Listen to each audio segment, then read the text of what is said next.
दोस्तों UPSC, EPFO, APSC examination के combined recruitment test में लगभग 5 हफ्तों का समय बाकी है। आप में से बहुत सारे बच्चे ऑलरेडी इस एग्जाम की बहुत मेहनत कर रहे हैं, पूरी कोशिश कर रहे हैं कि भाई इस बार ये एग्जाम हमसे ना छूटे, इस बार ये एग्जाम हम क्वालिफाई कर लें, अपने नाम के आगे एपीएफसी या फिर ईओ ऑफिसर लगवा लें, और इसके लिए वो 12-13 घंटे डेली पढ़ रहे हैं। बट दोस्तों कई बार जाने अनजाने में हम कुछ ऐसी मिस्टेक कर रहे होते हैं जो कि बहुत मेहनत करने के बाद भी हमारी सिलेक्शन को कॉस्ट कर सकती है, हमारी सिलेक्शन को कंप्रोमाइज कर सकती है। तो ऐसी कौन सी मिस्टेक है जो हमें बहुत ध्यान से अवॉइड करनी चाहिए, जो कि हमारी सिलेक्शन के बहुत घातक साबित हो सकते हैं, इस वीडियो में डिस्कस करने वाले हैं। तो वीडियो आप एंड तक पक्का देखिएगा। लेकिन आगे बढ़ने से पहले मैं आप लोगों को बताना चाहूंगा कि भाई इस दिवाली के शुभ मौके पर एडुटेप आपके लिए लेकर आए एक दिवाली सेल, जहां पर हम हमारे ईपीएफओ कोर्सेज पे आप लोगों को 67% का डिस्काउंट प्रोवाइड कर रहे हैं। आप हमारे रिकॉर्डेड क्रैश कोर्स, हमारे मास्टर कोर्स, हमारे जो स्पेशल सब्जेक्ट कोर्स है, वहां पर 67% का डिस्काउंट अवेल कर सकते हैं by using the coupon code Diwali 67। और इन कोर्सेज में एनरोल करने का जो लिंक है आपको वीडियो के डिस्क्रिप्शन में मिल जाएगा। अब दोस्तों बात करते हैं कि जब भी हम किसी एग्जाम की तैयारी करते हैं तो हम कई बार बहुत इमोशनल होकर तैयारी करते हैं। हमें ऐसा लगता है कि भाई अगर हम किसी एग्जाम की तैयारी में पूरी हार्ड वर्किंग जो है नेचर के साथ तैयारी करेंगे तो कहीं ना कहीं हमारी सिलेक्शन पक्का हो जाएगी। बट दोस्तों कई बार बहुत ज्यादा मेहनत करने के बाद भी हमें वो डिजायर्ड रिजल्ट नहीं मिल पाता है जिसकी हम अपेक्षा कर रहे होते हैं। तो यहाँ पे कई बार हमें ऐसा लगता है कि यार ऐसी कौन सी मिस्टेक है, ऐसी कौन सी चीजें जिनका हम ध्यान नहीं दे रहे हैं, जिनकी वजह से हमारा रिजल्ट कंप्रोमाइज हो रहा है। तो यहां पर दोस्तों हमें वो समझना पड़ेगा ताकि हम उसके हिसाब से तैयारी करें। Working very hard is very good, आप बहुत अच्छा जो है कर रहे हो, बहुत अच्छी बात है। लेकिन दोस्तों कई बार हार्ड वर्क इनफ नहीं होता है, आप लोगों को कुछ चीजें स्मार्टली भी करनी पड़ेंगी, तभी जाके वो हार्ड वर्क आपका रंग लेकर आएगा। तो हम देखेंगे भाई कौन सी ऐसी मिस्टेक हैं जो आप लोगों को बहुत ध्यान से अवॉइड करनी चाहिए। ठीक है, तो सबसे पहली और सबसे कॉमन मिस्टेक जो काफी बच्चे इस टाइम पर कर रहे होंगे, वो मिस्टेक ये है कि भाई फोकस ऑन कवरिंग एवरीथिंग। देखो आप लोगों के पास टाइम बहुत लिमिटेड है, आप में से बहुत सारे बच्चों ने लेट प्रिपरेशन स्टार्ट करी है, बहुत कम ही बच्चा ऐसा है जिसने इस एग्जाम की तैयारी नोटिफिकेशन आने से पहले स्टार्ट कर दी थी। मोस्टली बच्चे ऐसे जिन्होंने 29 जुलाई के बाद इस एग्जाम की तैयारी स्टार्ट करी है।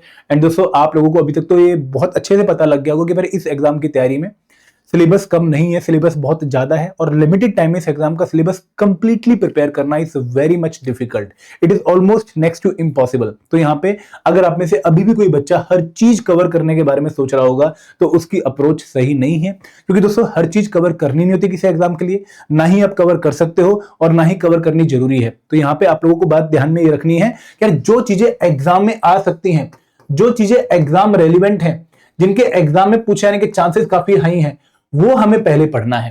दोस्तों यहाँ पे हर चीज ना पढ़ने की बजाय हमें प्रायोरिटी सेट करनी पड़ेगी, और ये चीज मुझे पहले पढ़नी है और इस चीज में भी मुझे ये पहले पढ़ना है। फॉर एग्जांपल जब हम 2023 के एपीएफसी एग्जामिनेशन के हिसाब से डिफरेंट कंपोनेंट की वेटेज देखते हैं तो हमें बहुत क्लियरली दिखता है कि भाई जनरल इंग्लिश से 20 क्वेश्चन आने वाले हैं, ठीक है, क्वांट से अराउंड 15 क्वेश्चन आने वाले हैं, आईआर एंड लेबर लॉ एक बहुत इंपॉर्टेंट कंपोनेंट है जहां से अगेन 15 के अराउंड क्वेश्चन आने वाले हैं। देन अकाउंटेंसी से लगभग हमारे पास 12-13 क्वेश्चन आते हैं। तो ये कंपोनेंट हमारी प्रायोरिटी लिस्ट में टॉप में होने चाहिए।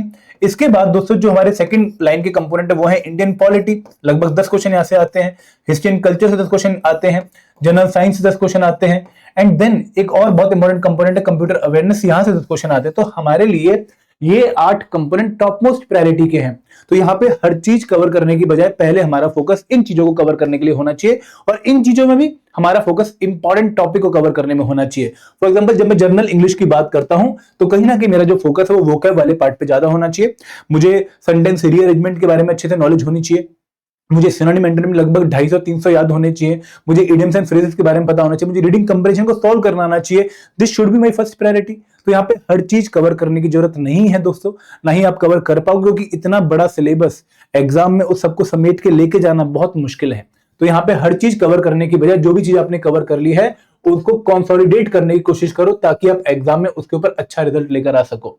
दोस्तों यहाँ पे देखो मैं हमेशा हर बार बच्चे से यही कहता हूं कि भाई 100% सिलेबस कवर करने वाले की सिलेक्शन इस एग्जाम में शायद नहीं होगी, लेकिन जिस बच्चे का 80 से 90% सिलेबस कंप्लीट है, जिसने 2-3 बार रिवीजन कर ली है, जिसने लगभग 10,000 मार्क्स दे दिए हैं, उनकी सिलेक्शन के चांसेस बहुत हाई हैं। तो यहाँ पे मैं आप लोगों से सभी से रिक्वेस्ट करूंगा कि भाई अगर आप प्रिपरेशन किसी भी स्टेज पे क्यों ना हो, आप लोगों ने अर्ली भी प्रिपरेशन स्टार्ट कर दी हो या फिर आपने लेट भी प्रिपरेशन स्टार्ट करी हो, हर सिनेरियो में आप लोगों को इस टाइम पर हर चीज कवर करने के बारे में नहीं सोचना चाहिए। आप लोगों को एग्जाम की रिक्वायरमेंट के हिसाब से प्रायोरिटी सेट करनी चाहिए और उस प्रायोरिटी के हिसाब से अपनी प्रिपरेशन को करना चाहिए, क्योंकि दोस्तों हर चीज एग्जाम के लिए जरूरी नहीं है।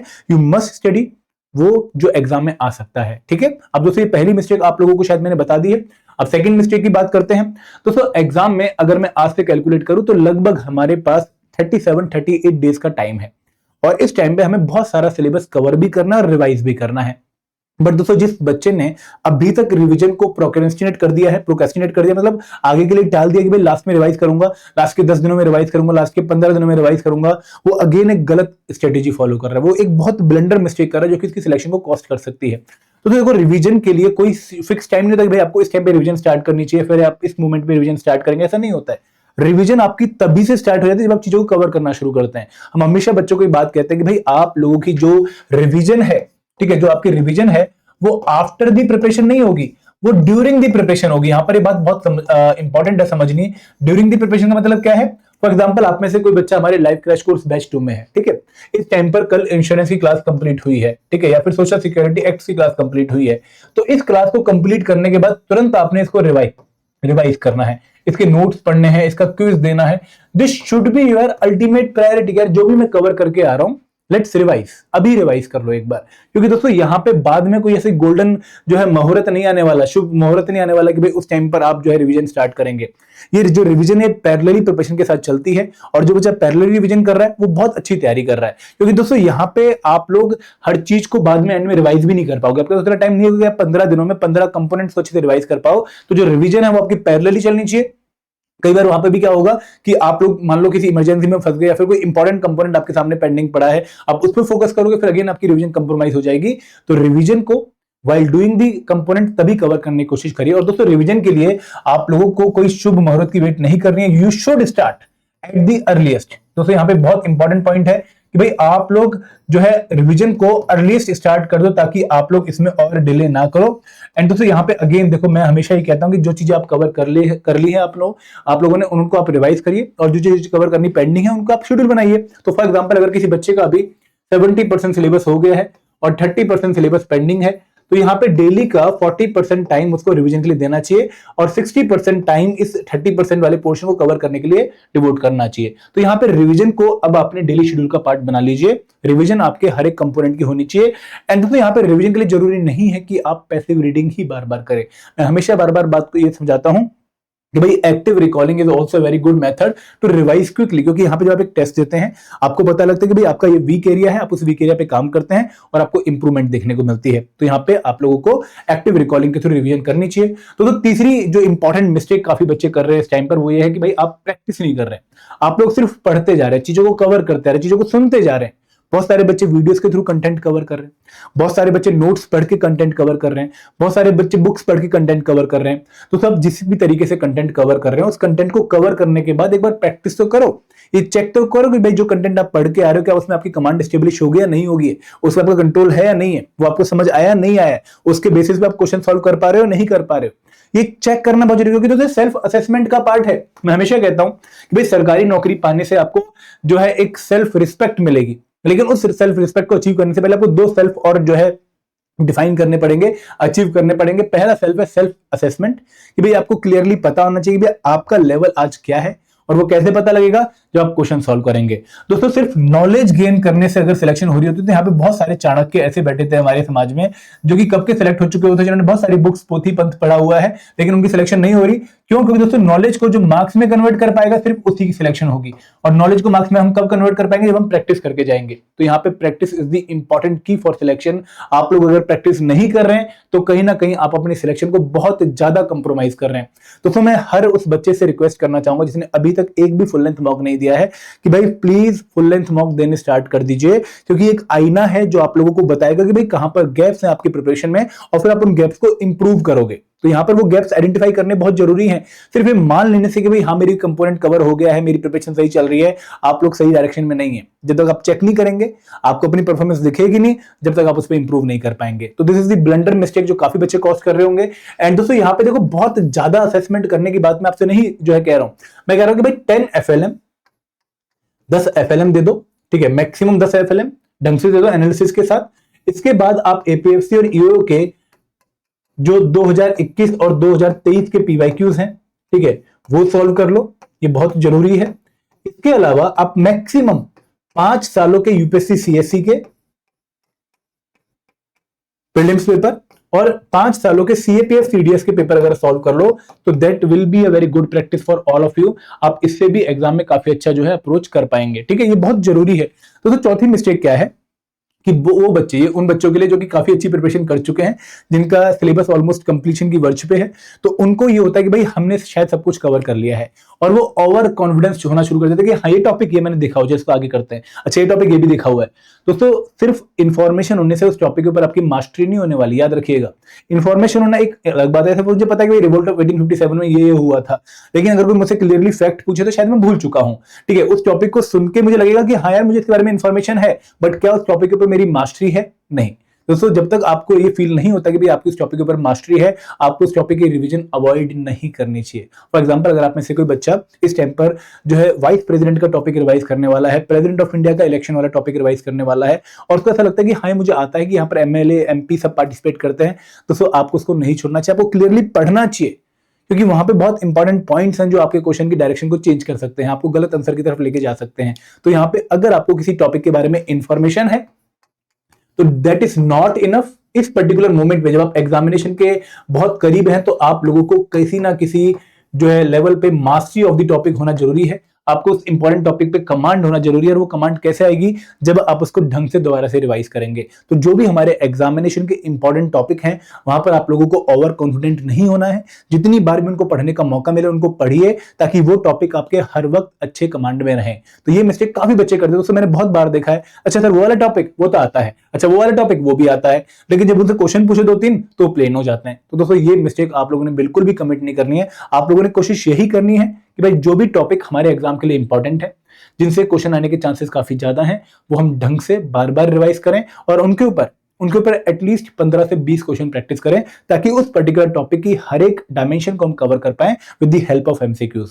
तो यहाँ पे एक बात और ध्यान रखिएगा कि जो बच्चे किसी और एग्जाम की प्रिपरेशन से इस एग्जाम की तरफ शिफ्ट कर रहे हैं, फॉर एग्जांपल आप में से बहुत सारे बच्चे ऐसे होंगे जिन्होंने जो है यूपीपीसीएस एग्जाम दिया होगा, ठीक है, जिन्होंने बीपीएससी का एग्जाम दिया होगा, जो कि एसएससी सीजीएल एग्जाम की प्रिपरेशन से यहां पर कूदे होंगे, या फिर जो आरबीआई ग्रेड बी की प्रिपरेशन से यहां पर कूदे होंगे। तो आप लोगों में से भी कुछ बच्चे ओवर कॉन्फिडेंट कैसे हो जाते हैं कि भाई ये कंपोनेंट हमने इस एग्जाम की प्रिपरेशन में प्रिपेयर कर रखा है, जीएसएम प्रिपेयर करके आ रखे हैं, जीएसएम प्रिपेयर करके आ रखे हैं, अच्छा क्यूआरई हमारा बहुत स्ट्रांग है, अच्छा क्यूआरई हमारा बहुत स्ट्रांग है, इसको यहाँ पर पढ़ने की जरूरत नहीं है। तो ये मिस्टेक अगेन हमने कमिट नहीं करनी है। अगर हम ऑलरेडी किसी एग्जाम की प्रिपरेशन कर रहे थे और उस एग्जाम की प्रिपरेशन से इस एग्जाम की प्रिपरेशन में कूदे हैं, तो कहीं ना कहीं एक बार हमें पीवाईक्यूज देके अंदाजा लगाना है कि हमारी जो एग्जिस्टिंग प्रिपरेशन थी, क्या उस प्रिपरेशन को यूटिलाइज करके हम इस एग्जाम के क्वेश्चन को सॉल्व कर पा रहे हैं या नहीं कर पा रहे हैं। अगर आप नहीं कर पा रहे हैं तो एक वार्निंग साइन है कि भाई आपकी वो प्रिपरेशन को आपको थोड़ा सा मॉडिफाई करना पड़ेगा, अपडेट करना पड़ेगा, और वो करिए। अगर आपको 3-4 दिन देने पड़ते हैं तो दीजिए, क्योंकि दोस्तों ये आपके कंपोनेंट जल्दी कवर हो जाएंगे और इस एग्जाम में आपको अच्छा रिटर्न देंगे। लेकिन सिर्फ ये मान लेने से कि यार मैंने उस एग्जाम की तैयारी करी तो इस एग्जाम में मुझे ऑलरेडी प्रिपरेशन मोड में हूं, तो वो आप शायद गलत एक डायरेक्शन में चले जाएंगे। तो ये मिस्टेक अगेन आप लोगों ने कमिट नहीं करनी है। अगर आपने कोई पोर्शन पढ़ा भी हुआ है तो भी उस पोर्शन पे एक बार आप लोगों को पीवाईक्यूज देके चेक कर लेना चाहिए कि भाई आपकी कमांड बनी हुई है या नहीं बनी हुई है। ये बहुत इंपॉर्टेंट पॉइंट है दोस्तों। मैंने बहुत सारे बच्चों को ब्लेंडर मिस्टेक करते हुए देखा है। बहुत अच्छे जिन्होंने यूपीएससी एग्जाम का इंटरव्यू दिया हुआ है, उनको लगता है कि यार जीएस तो हमारा किसी भी दिन स्ट्रांग है, और जब पेपर देने जाते हैं तो वहां पर जीएस में ही फंसते हैं। तो ये मिस्टेक आप लोगों ने पक्का कमिट नहीं करनी है। आप लोग मुझे इतने होशियार लगते हो कि आप मेरी सलाह पक्का मानोगे। बस एक काम करना है, बस 2021 का ईओ का पेपर और 2023 का यूपीएससी का पेपर सॉल्व करके देखना है। अगर आपके एग्जिस्टिंग नॉलेज से वो सॉल्व हो रहा है then it is well and good. आप लोग सेटिस्फाइड फील करोगे, कॉन्फिडेंट भी फील करोगे। अगर नहीं सॉल्व हो रहा तो अगेन गॉड का थैंक यू बोलना कि भाई भगवान तूने हमें पहले ही बता दिया कि हमारी प्रिपरेशन इनफ नहीं है, लेट्स डू इट। ओके, ये आपको अप्रोच रखनी चाहिए। एंड दोस्तों last but not the least mistake जो अगेन आप में से काफी बच्चे कर रहे होंगे, वो है अपनी फिजिकल और मेंटल हेल्थ का ध्यान ना देना। दोस्तों देखो, अगर मैं आप लोगों को बोलूं कि भाई आपको आज 15 किलोमीटर दौड़ना है और आप में से कोई बच्चा कभी 5 किलोमीटर भी नहीं दौड़ा, तो 15 किलोमीटर आज के दिन अगर मैं उसको दौड़ने को बोलूंगा तो शायद वो दौड़ ले, क्योंकि उसको पता है कि यार आज ही दौड़ना है। लेकिन अगर डेली आपको 15 किलोमीटर दौड़ना पड़े तो कहीं ना कहीं आप लोगों को फिर अपनी टांगों का, अपने हेल्थ का ध्यान रखना पड़ेगा, ताकि वो एफिशिएंसी आप मेंटेन कर पाए। सेम काम दोस्तों अभी आप कर रहे हो। आप में से बहुत सारे बच्चे शायद पहले नहीं पढ़ रहे थे या फिर बहुत कम टाइम दे रहे थे, 5-6 घंटे ही डेली दे रहे होंगे प्रिपरेशन के, लेकिन इस एग्जाम की प्रिपरेशन में वो 12-13 घंटे डेली डिवोट कर रहे होंगे। एंड दोस्तों कहीं ना कहीं जब हम 12-13 घंटे डेली बेसिस पे डिवोट करें तो फटीग होना, बर्नआउट होना, एंजाइटी आना, स्ट्रेस आना इज वेरी मच नॉर्मल। तो यहाँ पे जो बच्चा अपनी मेंटल हेल्थ या फिजिकल हेल्थ का ध्यान दे रहा होगा वही कहीं ना कहीं अपनी एफिशिएंसी मेंटेन कर पा रहा होगा। तो ज्यादा कुछ नहीं करना है। मैं ये नहीं बोलूंगा कि आप पढ़ाई का टाइम कम कर दो, वो बिल्कुल भी कम नहीं करना है। पढ़ाई का टाइम तो जितना बढ़ सके उतना और बढ़ाना है, लेकिन कोशिश ये करनी है कि डेली मॉर्निंग में एटलीस्ट आधे घंटे की एक वॉक अच्छे से पार्क में, या फिर योगा 15-20 मिनट, मेडिटेशन 15-20 मिनट, और एक बार जो है हम अपनी जो हॉबी है उसको कम से कम दिन में एक बार परस्यू कर लें, ताकि हम रिलैक्स्ड फील करें, हम रिफ्रेश्ड फील करें। दोस्तों यहाँ पे देखो एग्जाम में मैं आप लोगों को एक बहुत क्लियर बात बताना चाहूंगा कि जिस बच्चे का माइंड फ्रेश है ना, वो 5 क्वेश्चन एक्स्ट्रा करेक्ट सॉल्व करके आएगा। लेकिन जो बच्चा बहुत तैयारी करने के बावजूद भी स्ट्रेस्ड एग्जाम में जाएगा, वो कहीं ना कहीं 2-3 क्वेश्चन आते हुए भी गलत करके आ जाएगा। तो यहाँ पे आपके माइंड का फ्रेश होना, आपकी हेल्थ का अच्छा होना बहुत जरूरी है। मैं आपसे अवॉइड करूंगा, देखो मैं कोई डाइटिशियन तो नहीं हूं, लेकिन फिर भी मैं आपसे रिक्वेस्ट करूंगा कि भाई आप लोग जो है कोशिश करें कि इस टाइम पर अच्छा खाना खाएं, बाहर का खाना वगैरह ना खाएं, अच्छी जो है एक हैबिट मेंटेन करें, स्लीप साइकिल अपनी ठीक करें, ताकि आप 9:30 से 11:30 का जो हमारा एग्जाम टाइम है वहां पर मैक्सिमम फ्रेश फील करें। अब देखो यहाँ पे पिछली बार एक बच्चा ऐसा था, काफी इंटेलिजेंट बच्चा था, हमारे मॉक टेस्ट में 225-230 नंबर आ रहे थे उसके लास्ट वाले 3 मॉक्स में, बट उसने गलती क्या करी कि भाई एग्जाम से पहले 3 बजे तक सोया, रात को 3 बजे तक पढ़ा, फिर 3 बजे के बाद सोया, उसके सुबह उठा तो फ्रेश फील नहीं हुआ, और दिन में 2 एग्जाम थे, सुबह ईओ का, शाम को एपीएफसी का, और दोनों ही एग्जाम कॉम्प्रोमाइज हो गए। तो यहाँ पे आप लोगों ने कोशिश ये करनी कि भाई नवंबर 1 से लेकर नवंबर 29 तक आप जो अपनी स्लीप साइकिल है वो रात को 10 से लेकर सुबह 6 तक, या फिर 11 से लेकर सुबह 7 तक कर दें। 8 घंटे तसल्ली से सोएं, ताकि आप एक अच्छी एफिशिएंसी बाद में मेंटेन कर पाएं। तो यहाँ पे अपनी सेहत का ध्यान देना ये आप लोगों के हाथों में है। अगर आपका माइंड फ्रेश है, अगर आपकी हेल्थ अच्छी है, तभी जाकर आप पढ़ाई में भी अपना मन लगा पाएंगे। और दोस्तों याद रखिए कि ये एग्जाम आपकी सिर्फ नॉलेज का टेस्ट नहीं है, ये एग्जाम आप लोगों के टेम्परामेंट का, आप लोगों के पेशेंस का, आप लोगों के जो कन्विक्शन उन सब का टेस्ट है। तो यहाँ पे जितने अच्छे माइंडसेट के साथ आप इस एग्जाम को अप्रोच करेंगे, उतना पॉजिटिव रिजल्ट आने के आप लोगों के चांसेस हैं। और मैं आप लोगों से बस यही रिक्वेस्ट करूंगा कि आप कमेंट सेक्शन में पक्का मेंशन करिए कि sir I am ready for this exam, I will work hard, बस आई एम रेडी, बस आप ये लिख दीजिए, ताकि मुझे मैसेज पता लग जाए कि हाँ मेरे बच्चे इस एग्जाम के लिए रेडी हैं। ठीक है। अब दोस्तों यहाँ पे अगर आप इस एग्जाम की तैयारी कर रहे हैं, तो आप लोगों से जो एक बात कहना चाहूंगा कि आप लोगों के लिए हमने दिवाली पे एक स्पेशल ऑफर रन कर रखा है, बिग दिवाली सेल। आप इस ऑफर का पार्ट बन सकते हैं। हम लोग हमारे कोर्सेज पे 67% का डिस्काउंट आप लोगों को जो है प्रोवाइड कर रहे हैं। आप लोग हमारे क्रैश कोर्स पे, आप लोग हमारे रिकॉर्डेड क्रैश कोर्स पे, आप लोग हमारी सीरीज पे 85% का डिस्काउंट, स्पेशल सब्जेक्ट कोर्स और मास्टर कोर्स पे दिवाली 67 कूपन कोड यूज करके 67% का डिस्काउंट अवेल कर सकते हैं। और इनमें जो है एनरोल करने का जो लिंक है आपको वीडियो के डिस्क्रिप्शन में मिल जाएगा। तो this is all from my side. Thank you very much. जय हिंद, जय भारत।